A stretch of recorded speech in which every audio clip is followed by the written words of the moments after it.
right, this is the entrance to our farm. If you're from Oklahoma City, we're near Northwest 32nd and Western, so we're in a very residential neighborhood. We have about 5 vacant formerly vacant lots. They're not vacant now, but lots where there were houses that have been torn down. We've converted them into growing space. We grow vegetables year-round, all 4 seasons, and sell them through our CSA, Community Supported Agriculture, which we've affectionately nicknamed the Veggie Club, and also to restaurants. This is our vegetable farm manager, Tan. We also grow flowers, and our flower season is a bit shorter, but we sell flowers both to individuals, retail, and to restaurants. And this is Tessa, our flower farm manager. We also have a hoop house. We were fortunate to get a grant from one of the Thunder players, Kyle Singler, to build that hoop house. We did several community bills to put it together, and it's now verdant growing space. This is our compost heated greenhouse, more on that in a minute. Our food forest, fledgling food forest. We have several pollinator gardens, and as well as front yard and side yard gardens. We also have a whole composting operation, so we pick up food waste from Whole Foods and mix it with wood chips, compost 52 weeks of the year. And then that finished compost is the fertility base for our farm. We use drip irrigation. We've started doing rainwater collection. In addition to our staff, we have a whole host of volunteers. The essence of who we are is a community-based farm. We also do a lot of educational activities, garden school classes, tours, and an apprenticeship program. This is our first crop of apprentices and staff, and our most recent one. So let me talk now about bioremediation. How many of you have ever had your soil tested for toxins? Not very many. All right. So if you're growing in the city, you probably have soil that's been contaminated. And if you're growing out of the city, you may well have soil that's been contaminated. And there are many different kinds of contamination. So our first foray into bioremediation began at our community garden on Northwest 31st and Chartel. When we very first began the community garden, before we even planted anything, a friend said, you really ought to get that soil tested. There had been several houses there that had been torn down. And so we took a soil sample to a local lab and tested it for, chloridane was the chemical that came back positive, and it had actually very high levels of chloridane.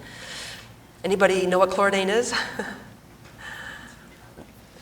was used years ago for termites. It Yeah. stays in the soil like forever. It does. Indeed it does. Yeah, I think at one point it was listed on the top 20 for the EPA's most dangerous chemicals. So it came back showing high levels of chloridane, and we had no clue what to do. So Alan, my spouse, this was a good 15, maybe 20 years ago now, began doing a lot of research. Much harder then, before Google was like it is now. And so what we came to, we went to the various agencies and asked them what to do, and they really had no answer besides like remove all the soil, which would be like $250,000, and then what do you have?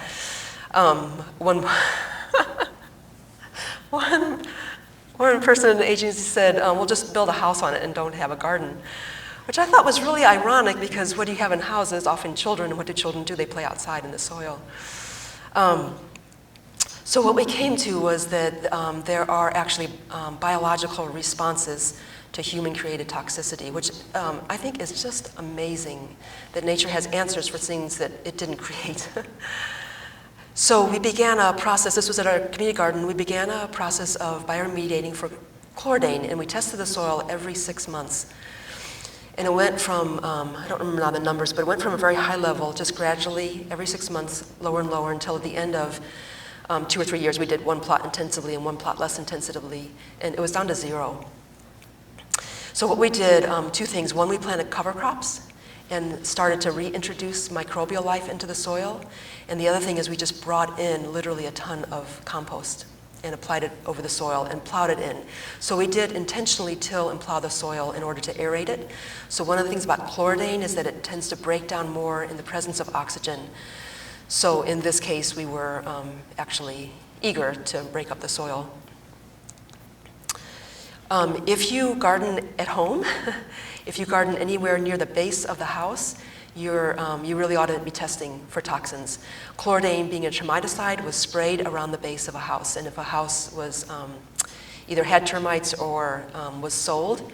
If a house was being sold, you could either spray for termites or you could get it tested. And so oftentimes people would spray whether they had termites or not because it was cheaper or easier. In our case, because we're growing on vacant lots, usually the houses have been torn down and the soil's been spread around, so we have contamination over the whole lot. Now we've added lead as one of the toxins that we test for. Lead, of course, the primary concern is with children ages 6 and under. So this is one of our most recent bioremediation projects. This is what is now the flower lot at Commonwealth. When we first got it, we tested for chloridane and lead. It wasn't so high in chloridane, but it did show significant quantities of lead. I think the initial test was a little bit under 400 parts per million, which the EPA standard of 400 is like considered safe, but our bar is higher. So we still consider that a need for bioremediation. So we went ahead and got the lot plowed, which also helped break up the Bermuda. And then we began planting sunflowers. We planted sunflowers there every summer for, I think it was 3 summers. So in our research, we went on several wild goose chases first. What we eventually came to was that there were 2 ways that we could address lead. So unlike chloridane, which will break down into non-toxic components in under the right conditions, oxygen and biological activity, lead is a heavy metal, so it doesn't break down into anything. It's just lead is lead. So sunflowers are supposed to be a good bioaccumulator for lead, to pull lead out of the soil and collect it in their tissues. So we planted these sunflowers, which also looked really pretty, and then pulled them out of the ground, trying to get as much roots as possible, and composted them in a separate pile. We also added literally a ton of organic matter with wood chips and leaf mulch. So I love it when a solution has multiple benefits beyond just the specific problem that you're trying to address. So by planting all these sunflowers and adding all this mulch, one, we provided a lot of pollinator habitat. We made the lot look really pretty during the summer. The soil started off being really heavy red clay. So by the end of this 3-year process, we were working with a whole different type of clay than when we started. There was just a thick layer of compost over the whole lot. So this is that same lot, after we finished bioremediating. The last test that we did, the lead was down to, I think it was about 76 parts per million. So I don't know how much of that was from the sunflowers acting as a bioaccumulator and how much was from just diluting it by adding a massive amount of organic matter. We also were on a steep slope, so we built this retaining wall, which gives a lovely face to that lot. And this is a lot as it looks right now, full of flowers. We have a tiny urban farm. We're probably maybe 1/6 of an acre in cultivation altogether, or 1/3 of an acre in cultivation altogether, about half vegetables and half flowers. We've needed a greenhouse for a long time, and we've just kind of patched it together as best we could. But last fall, I said to my team, we have to build ourselves a greenhouse. And we need to do it in a way that we're not having to use fossil fuels to heat it. So I did a bunch of reading around and put together the best ideas that I could find that seemed usable by us. And we built this little greenhouse, crossing our fingers that it would work. So the way it's constructed is we have a large compost bin in the center. The greenhouse itself is, I think it's 12 by 28 feet. The compost bin is 5 by 17 feet. So it takes up a big portion of the greenhouse. We actually built the compost bin first, filled it with wood chips and food waste like we do all of our composting, topped it off with wood chips at the very top, and then built the greenhouse around it. So our greenhouse is constructed with a north wall made of straw, wood on the outside, and then hoops and plastic for the south side and east and west. Our hope was that during the day the sun would keep it warm, and during the night the compost bin would provide us enough heat to keep the greenhouse from freezing. As you probably know, compost, when material decomposes, it heats up. In a proper compost bin, it will heat up. And we've been composting for many years, and that's one of the main things that we do. So one of the reasons that we chose this model is because that's a strength that we have. It's a resource. We compost at least 2 days a week, every single week of the year.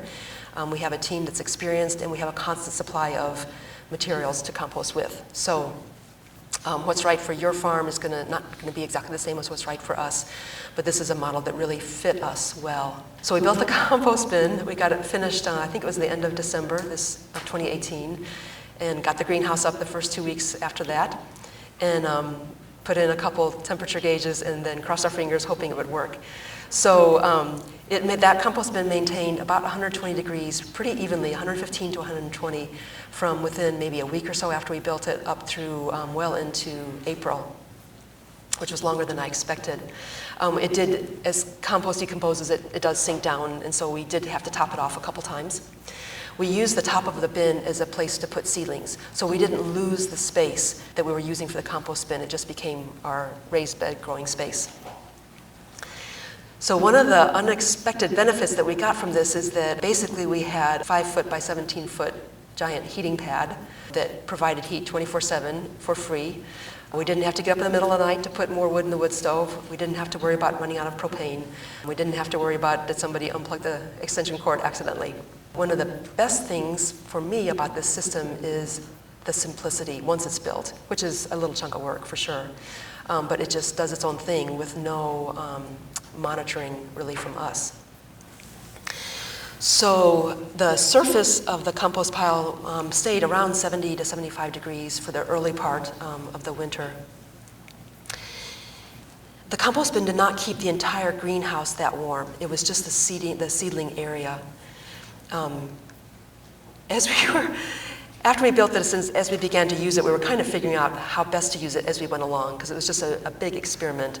So at first I was aiming to keep a greenhouse warm all winter, but quickly I realized that we weren't going to be able to do that with the system as we had it. But then it occurred to me, I didn't actually need like the air up here to be warm. I just needed the seedlings themselves to stay that warm. So at night we would cover that area with remed and or plastic, depending how cold it was getting. And then on really cold nights we covered with a plastic tarp. We tried using hoops, and on this picture you can see the tarp over the hoops, but most of the time we ended up just using the tarp straight on top of the seedlings. We actually lost some heat by having the plastic higher up, so it worked better. It kept it warmer when the plastic was just straight over the seedlings, and it was lightweight, so it wasn't harming them by being on top of them.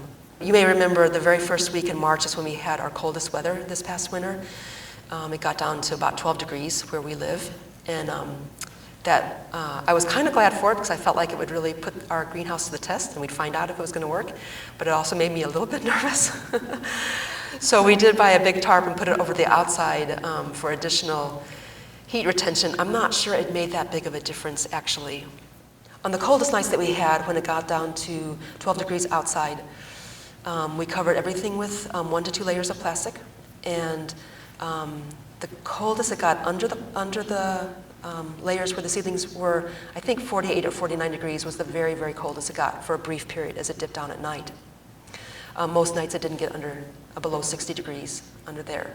So even when we got our tomatoes out in the greenhouse, I felt like we had a comfortable margin of safety with that. That first weekend in March, where it got so cold, coincided with when we had a pop in production, and a lot of the small plugs that we had grown were ready to step up, and so we suddenly had like twice as many seedling trays and no room in the greenhouse, and I needed to move them outside, but we were also having our coldest temperatures at the same time. So we said, well, this model of using compost as a heat source works so well, let's try it outside too. And I should say, what we're doing is nothing new. Like, these are old ideas that people have been doing for centuries, I think. What we then built was basically a hotbed. When I read about this, people using it in the past, people were probably using manure more as a nitrogen source for their compost. We were using food waste. So in this case, we basically just built a low windrow or a low compost pile. It was only about 12 to 18 inches tall. Food waste and wood chips, did the hoops, put my seedling flats in, covered it with 2 layers of plastic, crossed my fingers, ran out the next morning to look at the sensor, and it was 12 degrees outside and 41 degrees under the hoops on top of the windrow. I had not put my most sensitive plants out. I put things that could take like a light freeze, but still, it never got below freezing under the hoops. That's what it looked like when we had it all covered up. This whole experiment has been more successful than I had even hoped. I feel like it's a really replicable model for small farmers. I mean, If you're a small farmer, you're like super busy, you don't have any extra money or time, and you've got to find something that's reliable and that works with what you have at hand. And for us, this met all those criteria.